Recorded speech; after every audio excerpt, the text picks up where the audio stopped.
You know, they weren't lying. This theme park is on a mountain. It's also in the middle of nowhere, and probably has the most thrilling roller coaster I have ever been on as of recording. Six Flags Magic Mountain opened in May of 1971, and is located 35 miles north of downtown LA, which is close enough to make a trip if you're in Los Angeles, in my opinion. This theme park caught my attention because I had always heard of Six Flags, and the general opinion is that Six Flags is great for people who can't afford Disney, or just want thrills at their theme parks and don't mind the lack of extra detail or storytelling. I was curious how I would react to it, so despite it not being in Los Angeles, I felt it was worth the trip and effort to get over there and review it. Especially as it seems Six Flags has so many parks dotted around the USA that visiting this one could be a nice taster to see what I would think about the parks overall. As I mentioned, it is 35 miles north of downtown Los Angeles, so it is a bit of a trek if you are visiting LA. You can get public transport all the way there, but what I did was take the metro as far north as I could, get a bus that takes an hour that drops you a 5-minute drive from the theme park, then got a ride share there to save some money. I was knackered and dehydrated by day's end, more on that later, so I Ubered back to downtown LA, and yes, it was pricey. So keep in mind how far you'll be going if you want to visit this park. I was allowed to enter a bit early because I had bought a Flash Pass, aka a Skip the Line Pass, more on that later, which gave me early access to the park. Truly, all that did was allow you to wait in a small area before the ropes dropped, basically allowing you a small head start. I didn't think I needed it at the time, but after a couple hours I learnt I should have taken better advantage of that extra time. There's also a water park next door, which I believe was open the day I was there. I wanted to look at the map online, but it's only available via the Six Flags app. Boo. I watched a few videos of the place, and it looks fun for a few hours if you're into water parks. It's basically a massive slab of concrete with no theming, but a buttload of attractions to enjoy. Spoilers, that's kinda what Six Flags Magic Mountain is too. Before we walk in, I want to warn you, a lot of the rides were down the day I was there. I was also there on a public holiday, so it was quite busy. Both of these will affect my overall thoughts of the park. It may not be fair, but at the same time I can only ride what was open to me the day I was there. So, sorry in advance. Sorry again, as I was unable to film on rides. I reached out to the media team to try and film there. The help team did respond to me after I asked about filming, though a whole month later. And by that point, it was pretty much too late, as I was already in LA. Oh well, let's explore the park. Walking in the park actually has a really nice first impression. Tall trees pollute the area with roller coasters and a watchtower around them. It's pretty cool. Below there is a fountain which ironically is blocking the Six Flags logo. It did feel oddly soulless, with a lack of music as you walked in. You never know how useful something is until it's gone. This is a recurring trend I noticed around the park. Lands had very little music, if any. I can remember a few times I heard music when walking around, but when walking up and down the mountain, in particular, there was no noise pollution. A+ or A-, depending on who you are. Back to the entrance tour. You can either go left or right once you enter the main park. I went right, and after passing a carnival game, there's a multicoloured hexagon on the ground. Well, that's one way to draw eyes to an attraction, this one being a roller coaster named Full Throttle. This one's a popular ride, being so close to the entrance, as well as the fact that according to Six Flags themselves, this is the #1 tallest and fastest looping roller coaster in the world. A bold claim. Let's challenge that. The theming was very extreme sports, if you catch my drift. Heck, once the ride's over, while you're waiting to disembark, you see what looks like a very 2000 sign that reads, "Live Life Full Throttle." Not only that, perhaps unintended, but the people manning the stations had that kind of 2000s vibe too. You know, in your face, making jokes, light insults, that kind of thing. It was quaint. They also play a part of the experience. They say to the riders, "When I go ooh, you go ah," and then the ride launches. That's cute too. Despite trying to be in your face, hardcore and cool, this ride so far is just cute. Leaving our bags in a box next to the ride, something you can do at every ride that asks you to take loose articles off at this park, which is nice, except one we'll touch on later, we take our seat. The launch is rapid, and it sends you up into, at the time of creation, North America's largest loop. And what's super thrilling about it is at its apex, you slow down so much that you feel like you're going to roll back.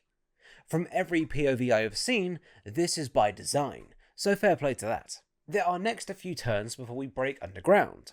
This made me think we were going to launch forwards, but on the contrary, we got launched backwards. As a first time rider, it was a lovely surprise. Up and over a hill, we see that cringy sign I mentioned previously, and the ride is over. Being about a minute long, Full Throttle's goal is to make you go fast, and that's about it. But its surprise backward section and incredible first half make this one of, if not my favourite ride in the park. I can understand the long waits now, and I think it's worth the wait.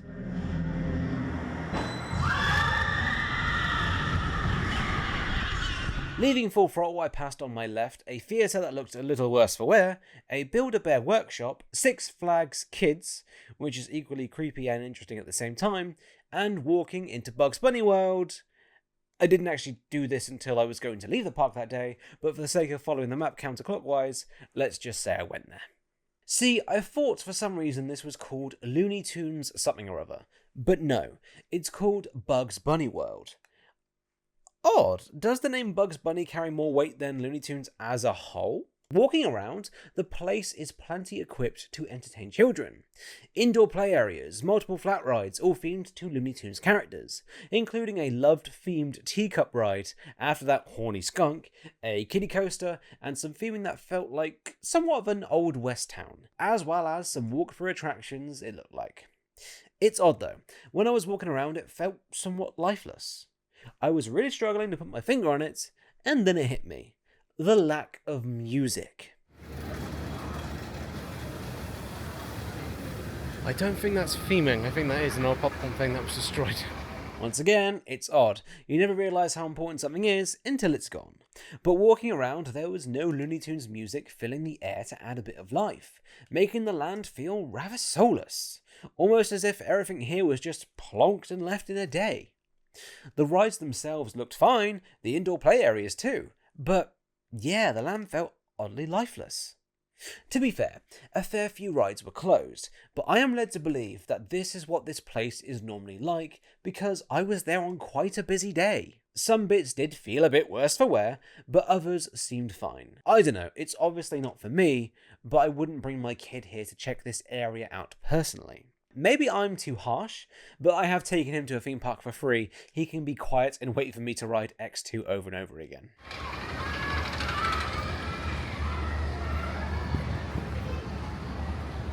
Warning, I'm about to mention that 6 attractions were closed all day, or kept closing throughout the day whenever I tried to ride it. Fun. Leaving the Bugs Bunny land, to our left is a pirate ship ride, as well as one of those rides where you sit in a chair and spin around a bit, with the seats being held on by chains. Moving on to our right, we have a cool reveal of the word Goliath, acting as the entry of the queue for the ride of the same name. How bloody nifty, I thought. It was closed pretty much all day. Walking on a bit more through a rather bland area, we can go right or go straight into the DC Universe land. If we turn right, you'll see the attractions Scream, a flawless roller coaster, and Twisted Colossus, the latter looking bloody mental. Both were closed. Seriously, a shame, as these 3 looked fun to some degree, but oh well. DC Universe has an awesome preview as you walk on up, where you get to see the apex of the Superman Escape from Krypton ride, and it looked really unique to me, and a cool evolution of the ride go fast and that's it concept, by having I believe the vehicles start flat, and then blast off and fly up to 180 degrees, and then come back down. Sounds simple, and it is, but it looks so cool. Not only that, a drop tower named Lex Luthor Drop of Doom is built into the 180 degree tower. That's really rad and cool theme park design. They were closed all day. Update. The week I am writing this section, the end of March 2025, we got news that Superman is closing forever. I learned from my research that it took up so much power to do its initial liftoff that the ride hardly ever ran both sides at the same time. Crazy. Passing a generic gift shop, an arcade, and a weird open stage, we pass under a small sign called DC Universe. Also, apparently, I needed a piss. Struggling to find a restroom, I've not seen one, and I need a wee badly. What sounded like generic superhero-esque music fills the air, but it's better than the Bugs Bunny area, so I'll take what I can get. There's a spinner ride themed to Teen Titans, shout out to the Kid Flash on display outside the ride, hell yeah. And let's finally discuss an attraction once again. Batman the Ride. From a review I saw by Coaster Studios, this is apparently one of 12 versions of this ride layout around the world, with the original being the first inverted roller coaster by this ride's manufacturer, B&M. So that's nice. Plus, I technically ride 12 rides when I ride this. Although there are a few tiny differences between them, but still, take that, coaster heads! I don't know why I'm offending the audience. Probably the British nature, I guess. The first impression's pretty cool, with a nice 3D sign behind a well-maintained Batmobile that must be a ball ache to keep looking good without getting sun damaged. I did get a warning sign of how penny-pinching this park is trying to be as I passed the sign, as I was told using a locker is required at this theme park.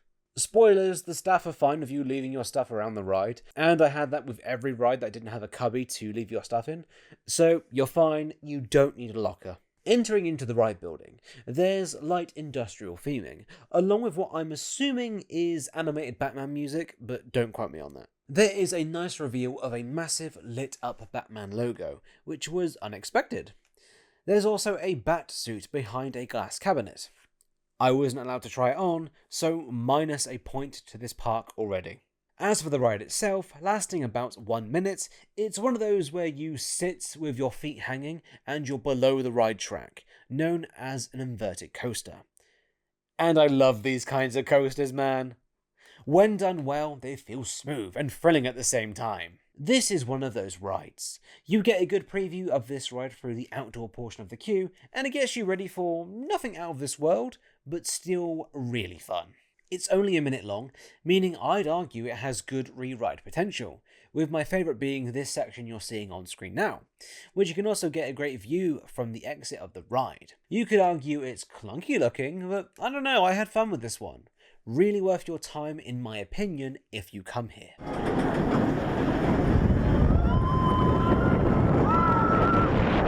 Moving on to what I'd argue is the centerpiece of the land, we have Wonder Woman Flight of Courage. I say that as it is literally at the center of the land, and I believe it stands out the most not just because of its yellow and red color palette, but also because it is a single file roller coaster instead of your typical 2 or 4 seats, which really caught my interest.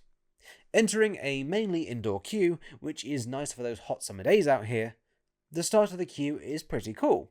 You're in what feels like a museum based on where Wonder Woman is from, and it gives context to where she has come from. Sadly, I gotta stop here. The ride kept going down throughout the day, and only a select few people got to ride it. I managed to get some B-roll of the ride testing, but I was unable to ride it. A massive shame, as this looked super fun, and at the very least unique. Plus, it is double the length of Batman at 2 minutes, which excited me even more as it has a really fun looking layout. Truthfully, pretty gutted I couldn't ride this, and yeah, I really did get unlucky with operations the day I was there. It was a very busy day too, so I am guessing many like me left annoyed with how little they were able to ride. We got to back up on ourselves to continue around the park. After walking back to the entrance, we find ourselves in a carnival-looking area, filled with my mortal enemy, carnival games. I also noticed a Saw X themed building, probably to do with their horror event they had going on at the same time, and to be fair, it didn't stand out as much as I thought it would. I don't know if that's a compliment or a negative. Here's a compliment. One of these carnival games did have Naruto there. So that point I took away from Batman the Ride has now come back, so we are on a level playing field again. There was a really impressive pendulum spinning ride called CraZanity that looked pretty damn mental. I later learned that it is the tallest one of these rides in the world, standing at 170 feet, reaching speeds of 75 miles per hour. Yeah, I made a mistake skipping this. Next we enter Metropolis, which I guess is part of the DC Universe land, but I don't know, man. Here we have two attractions, a roller coaster and a shooter dark ride. Well, considering this park seems to only have one dark ride and I believe 20 coasters, which apparently is a world record, I was mighty curious to check out their only dark ride, Justice League Battle for Metropolis. The exterior is basically a massive box, but inside we have statues of Wonder Woman, Batman and Superman, and a preview for what's to come, with some pretty awful looking animation of Superman that's just casually being projected onto the wall above us. The next pre-show room's an odd one. We got simple but effective practical effects, the god-awful animation on screen, and below it what looks like an animatronic of the character Cyborg. Like, I am sure it isn't a fancy one, but to have such shit animation be behind an animatronic, no matter how basic said animatronic is, feels weirdly wrong, I don't know. There actually is somewhat of a story here, told via the projections we passed earlier. That of which I didn't see any of due to nobody being there when I arrived. Probably because they all went for the massive roller coasters, and instead I went for this. I have my priorities in check, as you can tell. Lex Luthor and Joker have teamed up to take over Metropolis, with the help of Luthor's robots and Joker's goons, not that kind. We have been brought in to help them out. Truthfully, if Superman and Batman combined can't defeat them, then I think we're all screwed and we should just give up, but I'll play along. Kevin Conroy, God rest his soul, voices Batman here, so I technically missed out on some peak Batman acting. God, I miss him. The next waiting room has Cyborg explaining that we gotta shoot things to earn points, and Joker and Lex Luthor return to talk more crap. Moving on. The ride vehicle was nothing special, and the guns felt fine. They had a laser dot to help with the aiming, which is nice, although my laser was red, but on screen the lasers were yellow. Odd. What happens on screen is quite interesting. We tour Metropolis, trying to find the Justice League who have been captured. We see Superman get captured at the start in a comically easy way, and after searching, we find them, let them out, and even more hell breaks loose throughout the city. I think what lowers the quality of the ride for me is threefold. The animation, the lack of weight, and the lack of dynamic gameplay. The animation looks dreadful, I think we can all agree on that. But what held this attraction back from being great or even good was the gameplay. The weapons lack weight, you're just pressing and hoping for the best. I'm not asking for vibration, but because it's a laser you're shooting, it feels like you're just swatting enemies away instead of shooting them. Plus, the gameplay is very surface level. I could be wrong, but I didn't see any times where you were encouraged to shoot around the screen at explosions to create collateral damage, and no real ways to earn points apart from shooting bad guys. That's perfectly fine, but it ruins re-rides in my opinion, and I believe the reason you'd have a shooting dark ride is to try and encourage people to ride it multiple times to try and get a better score, hopefully leaving the rider happy that they finally achieved their goal. You may think I'm about to say not to ride it. But no, for sure ride this once, and that's simply because this ride isn't all screens. After some scenes, we transition between them with physical props, sets and characters. For example, first scene, Superman gets taken, we move away, and Joker is there on a quad bike with a gun trying to get us. I was so shocked when I had this reveal, as to go from that rough animation quality to pretty good practical props and sets was such a weird clash, and these practical sets were quite impressive. Gooners trying to shoot you with something nearly falling on you, seeing some of the Luthor bots IRL, Harley Quinn above us at the end of the ride. There isn't many, but it made me think, I wonder if this would have been better as a dark ride in the vein of Transformers or Spider-Man by Universal, as I feel the shooter aspect of the dark ride takes away from the few good points I had with this ride. It's a shame the budget got lost when it came to the animation, as it feels like they should have gone either full-on with the screens like Spider-Man Web Adventure, or just had a full-on dark ride where you watch the Justice League defend Metropolis, because as it is, Justice League Battle for Metropolis is an underwhelming attraction with hints of something great that wasn't fully realised. Give it a shot though, I doubt it will ever have too long of a queue, and it is a nice break for your body between the roller coasters.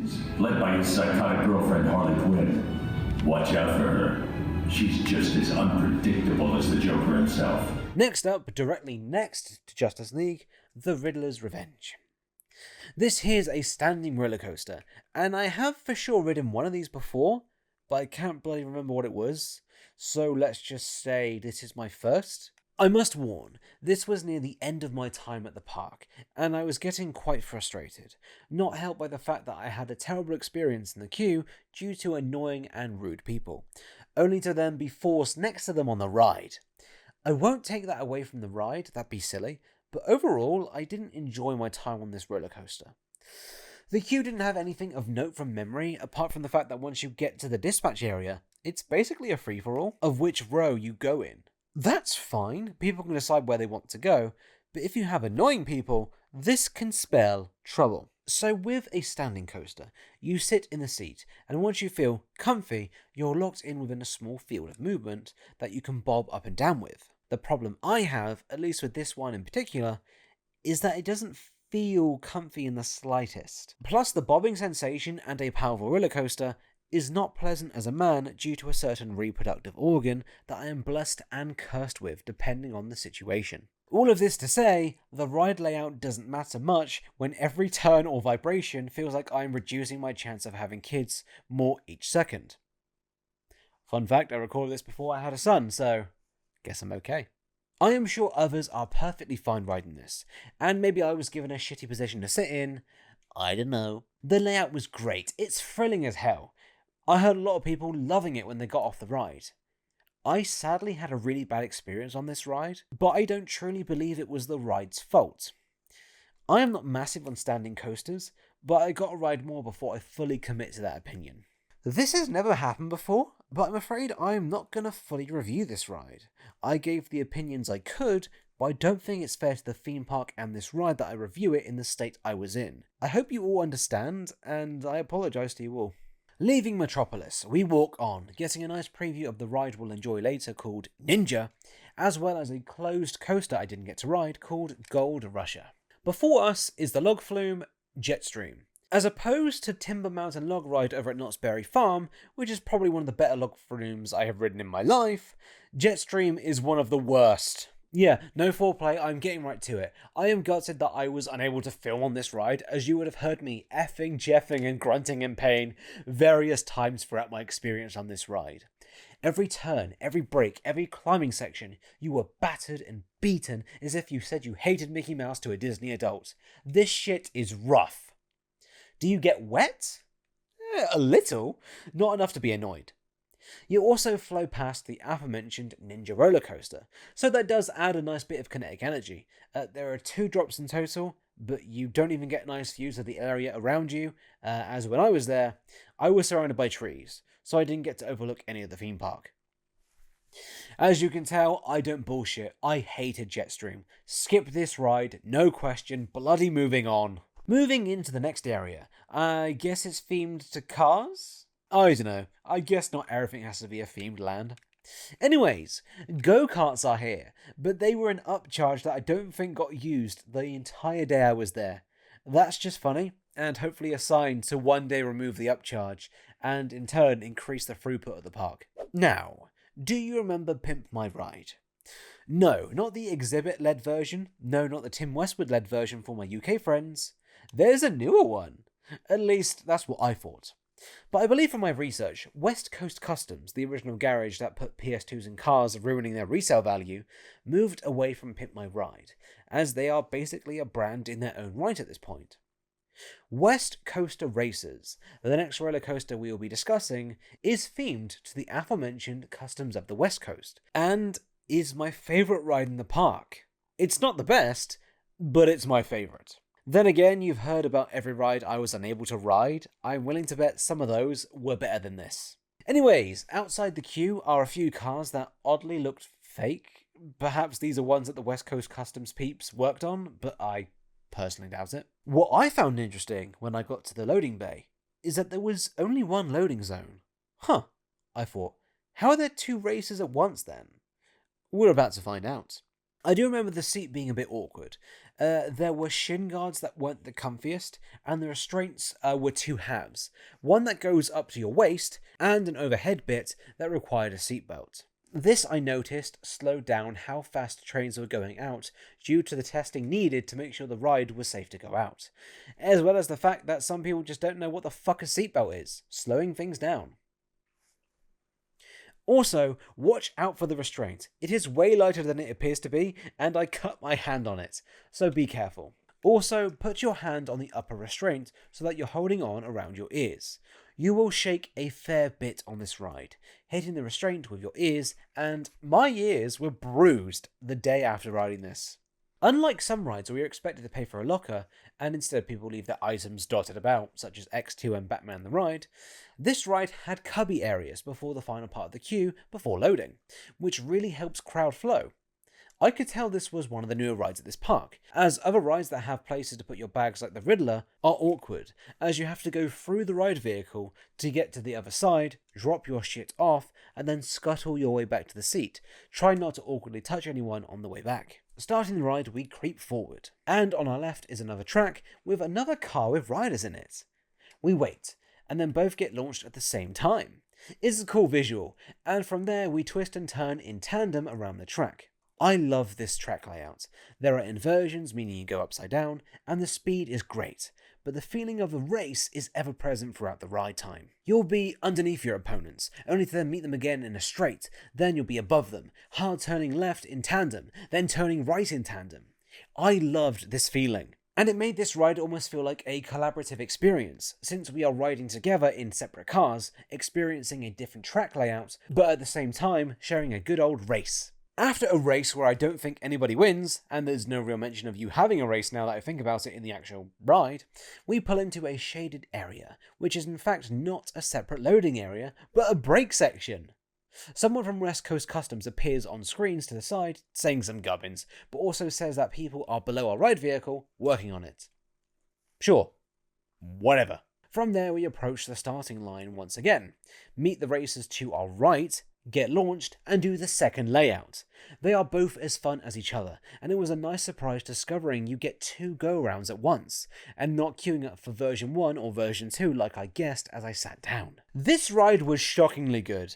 I think I rewrote it 3 more times before it got busy, as I didn't want to wait in the outside portion of the queue, and it was a bloody good time. The ride pretty much takes over the land, flowing above and around it, which gives great kinetic energy to a pretty dead area of the park. The distinct yellow and white tracks curving and weaving around each other does look chaotic, but on this occasion I kind of like it. Makes it feel like you're really racing in fast cars, darting and weaving around tight corners. I wouldn't know, I drive a yellow Peugeot we call Penny, but I guess this ride lets me believe I could race a car designed by people who have met exhibits. And that's just wonderful. I really enjoyed this ride. Please check it out as a priority if you can, as it was so damn fun. I wouldn't say it was the smoothest with the aforementioned bruised ear, but I would argue that's down to rubbish restraints more than the ride being rough. I wonder, do West Coast Customs still do crazy upgrades to cars? Like, have they caught up with the times and now they put PS5s in people's cars? I would argue put an Xbox Series S or a Switch in there, as they require much less power to run and don't run off discs. Okay, welcome back. I hope you enjoyed that run, but the next one is even going to be more epic. Right now, the West Coast crew is below you, working on your ride. Matter of fact, let me go check on that. Moving on a bit, Apocalypse looked like a cool wooden coaster. It was closed. I started to walk into the ride, got pretty close to the end, and I was told to leave. Fun. It was originally called Terminator Salvation the Ride, which, well, I hope the quality of the ride doesn't reflect the quality of the film. Making our way back down the Magic Mountain, which sounds quite dodgy when you say that out loud, there's a Rapids ride, which sadly was closed, big shock, so we keep on walking and find ourselves at Tatsu, a flying coaster. I was curious how I'd feel riding this, as I wasn't massive on Galactica over at Alton Towers, and Tatsu was a flying coaster. I also just noticed as I wrote this section, the full name is Tatsu, Fly at the Speed of Fear. The Speed of Fear. That's a new one. First thing to note about Tatsu actually is the colour scheme. I like how the green can mix in with the trees around it, helping the orange track stand out more. Sadly, I got nothing to say about the queue, and the loading area did look rather depressing, though there were places to leave your items, so that's nice. Getting into the ride was a bit uncomfy, but I guess I have to ride more flying coasters to get used to them, as right now I have only ridden 2, I think. The other being Galactica that I mentioned before.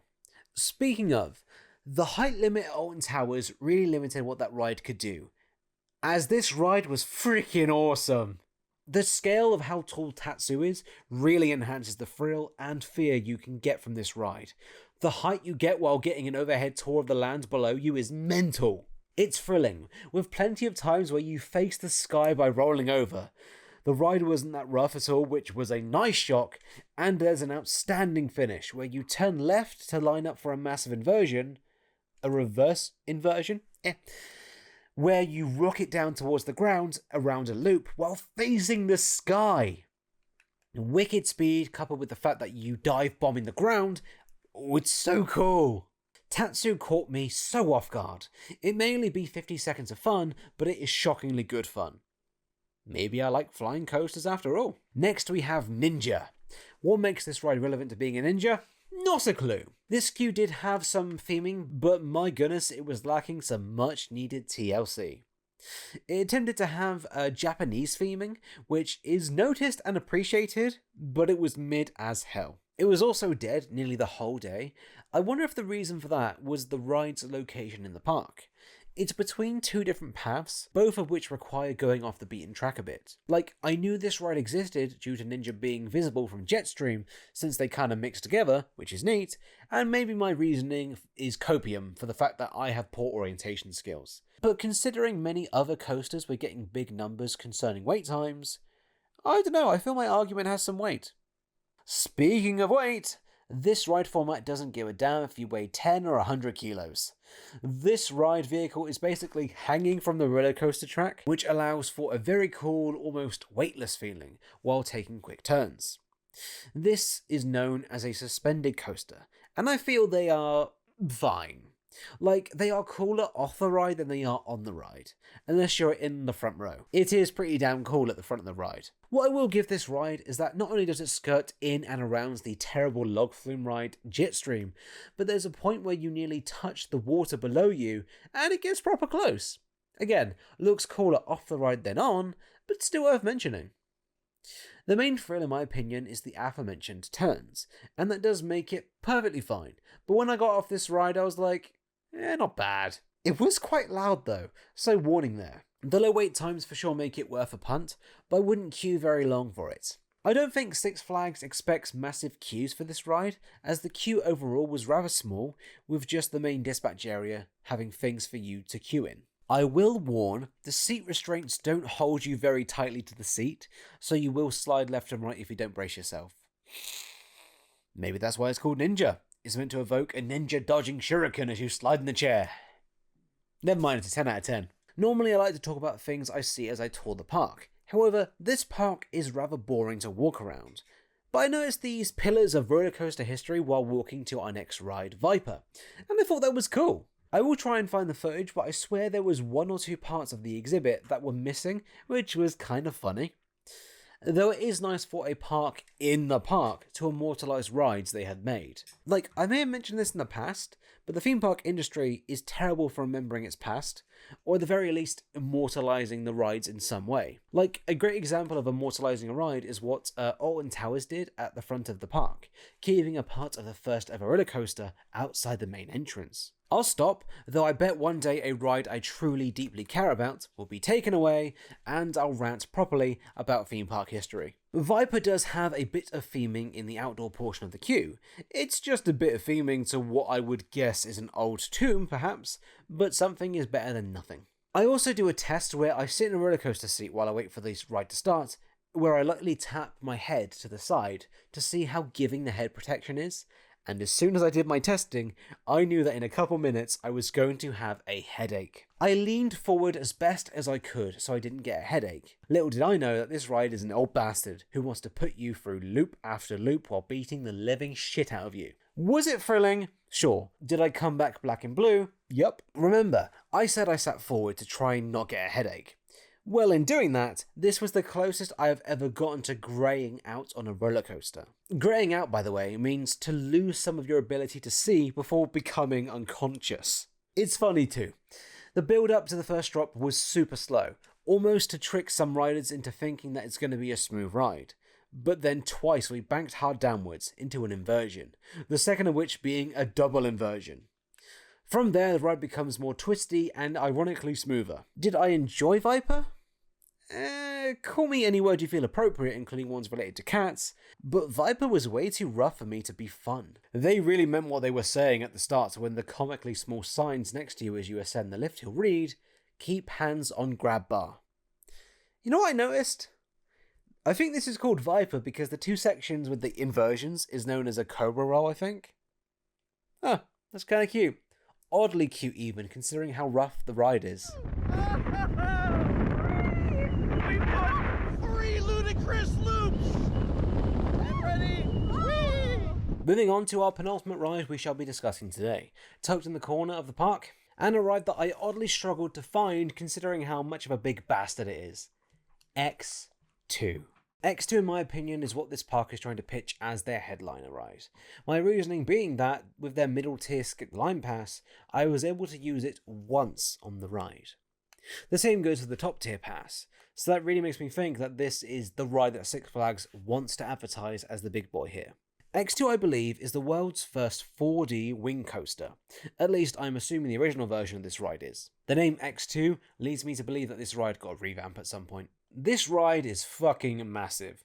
Like, I don't get intimidated by roller coasters often, but when I saw it before me, I did start to get a small sinking feeling in my tum-tum. The queue has like no theming once again, but the theming it does have is, and I don't say this lightly, fucking hilarious. Throughout the queue, you'll see signs asking if you are Type A or Type X. Type A are characterized by stock images of cliché nerds, people who ride mopeds, and people who close their eyes on roller coasters, to name but a few. This shit is amazing, basically calling people who don't ride the ride with their eyes open a pussy. It's so laddie, broy, you're gay-y, that it verges on comical. It's incredible as far as I'm concerned, and more likely a sign of the times which we'll never see again. Also, look at this equally hilarious promotional video I saw made to promote X2. This is the most Linkin Park in the end shit I've seen in years, and I am here for it.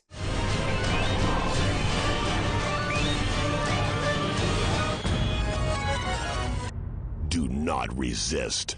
The locker situation was funny. People putting stuff in front of paid lockers was a nice mutual FU to forcing paid lockers at theme parks and not having free ones. Fight the power, people. Boarding. You'll jump into your seat, and once you're doubly secured in, the seats will twist, having you face the sky as you head backwards out of the loading bay. It was here, not knowing what was about to happen, I audibly went, "Oh shit," which made a smaller child next to me laugh. I'm assuming that she's a regular, and she was taking pity on me for what was about to come. The initial lift hill climb is intimidating as hell, as you're facing away from the track, and I was at the front at the start before we took off. So I got a clear view of the park, probably one of the coolest views in the park, considering X2 is in the corner of the park near the entrance. From there, you go down the smallest curve possible, almost as if to fake people out since they can't see where they are going. But right after, the chair puts you out of your misery as you get a quick view of what's ahead by rotating around. What's even more devilish about this opening portion is that quickly you're then rotated back again around to look behind the track. It's such a powerful, forceful, and sickening start to a roller coaster. Probably one of the best I have ever experienced. The most thrilling for sure. After coursing around this massive 2/3 circle that I'm struggling to call an inversion, you are effortlessly propelled up and forward, facing where you're going now. From here, we have a couple more inversions, twisting and turning as needed to make you throw up and shit yourself on this ride.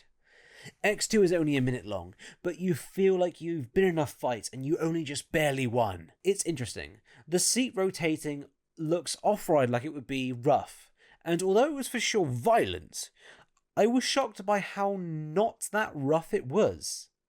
Saying that, X2 is the most intense, thrilling yet still fun roller coaster I have ever ridden, and it is a shame that the pyrotechnics that I see on the map didn't happen on my ride, as I believe it would have been an amazing image to sum up how some people see the USA. A big hulking slab of metal would fire around it. What the fuck? What the fuck? Wow! The New Revolution is our final ride of the day, and I will talk about it as much as I can, but this ride is bloody boring. It's way too long for the track layout it has, with a quite uncreative track design, apart from the fact that after the midpoint break, you have a long run down towards an inversion, aka a loop-de-loop, and I like that because it made a singular loop look intimidating. But overall, it was just so damn slow and boring. I thought nothing of it at the time, recorded a 9-second voice note and hoped that the version of me a year in the future would have thought of something good to write. So I looked up a POV of this ride online to jog my memory, and that's when I saw those two dreaded letters. VR. The New Revolution. When was this built? So, the original was built in May of 1976, so that's fine, whatever. An old coaster, which makes sense as to why it's a bit naff to today's standards. Ironic, as this was the first modern looping coaster, as the last at that time was the Loop-de-Loop at Coney Island during the early 1900s. The dreaded VR was added back in 2016, and to its credit, it looks to be interactive. But as I mentioned in my Alton Towers review with the ride Galactica, these VR coasters used Samsung Gear VRs, which for the uninformed are Samsung Galaxy S8 smartphones attached to your face. A great but old phone. I will never understand the VR craze. It worsens a roller coaster in my opinion, slows down operations as the headsets have to be cleaned after each ride, and my god, this one looked horrific. Look at these graphics. I have an S8. I use it as my nighttime phone to listen to stuff when I go to bed. It's great, but not for this kind of use. I found an article by Coaster Kings, and even in the promotional material, this shit looked ass. The only benefit I can see for VR is that you create multiple unique animations that can play throughout the year, which could be used to bring people in through the gate multiple times a year, I guess. I can see no mention online of the VR being gone forever, so maybe it's busted out every now and then during special events, but I didn't see anything related to VR when I was there.